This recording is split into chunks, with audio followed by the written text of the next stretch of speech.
കൊടുത്ത ഇസ്ലാം. ആ ഇസ്ലാമിന്റെ പാശമാണ്, കയറാണ് നമ്മുടെ കഴുത്തിലുള്ളത്. അതുകൊണ്ട് ദീനിയായ കാര്യങ്ങളെ കുറിച്ച് നാം കുറെ കേൾക്കുന്നു, അറിയുന്നു, മനസ്സിലാക്കുന്നു. 5 ഇന്ദ്രിയങ്ങളാ മനുഷ്യനുള്ളത്.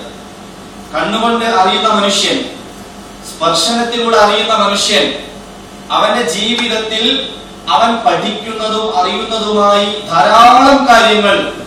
ഈ കാര്യങ്ങളൊക്കെയും പുസ്തകത്തിൽ നിന്ന് പഠിച്ചു മനസ്സിലാക്കുന്നതല്ല. ഈ സദസ്സിൽ ഇരിക്കുന്ന ഒരു കൊച്ചുകുട്ടി, അവന് 7 വയസ്സായിട്ടുണ്ട്, അല്ല 6 വയസ്സായിട്ടുണ്ട്. അവൻ 2nd സ്റ്റാൻഡേർഡിലോ 1st സ്റ്റാൻഡേർഡിലോ ഒക്കെ പഠിക്കുന്നത്. അവൻ എന്നു മുതലാണ് സംസാരിക്കാൻ തുടങ്ങിയത്? എന്നു മുതലാണ് അവൻ ഭാഷ തുടങ്ങിയത്? സ്കൂളിൽ പോയതിന് ശേഷമാണോ? ഒരിക്കലും അങ്ങനെയല്ല.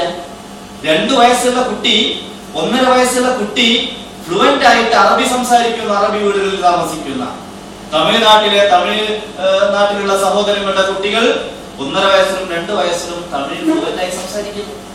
മലയാളികളുടെ മക്കൾ മലയാളം സംസാരിക്കുന്നു. ഇതിൽ അത്ഭുതം കുറയേണ്ടതുണ്ടോ? ഒരിക്കലുമില്ല. എങ്ങനെയാണ് കുട്ടികൾ ഭാഷ പഠിക്കുന്നത്? ഏതെങ്കിലും ഒരു അക്ഷര പുസ്തകമുള്ള ഒരു സാധനം കൊടുത്തിട്ട് വായിക്കുമോനെ ആ എന്ന് പറഞ്ഞിട്ടാണ് വായിപ്പിക്കുന്നത്? അല്ല. ആ കുട്ടി ആദ്യമായി അവന്റെ അറിവ് നേടുന്നത് ആ കുട്ടിയുടെ ഉമ്മയുടെ മടിത്തട്ടിൽ നിന്നാണ്. മുഹമ്മദ് റസൂലുള്ളാഹി സ്വല്ലല്ലാഹു അലൈഹി വസല്ലം തങ്ങൾ പറഞ്ഞത്, ഒന്നാമത്തെ മദ്രസ, ഫസ്റ്റ് സ്കൂൾ, കിൻഡർ ഗാർഡൻ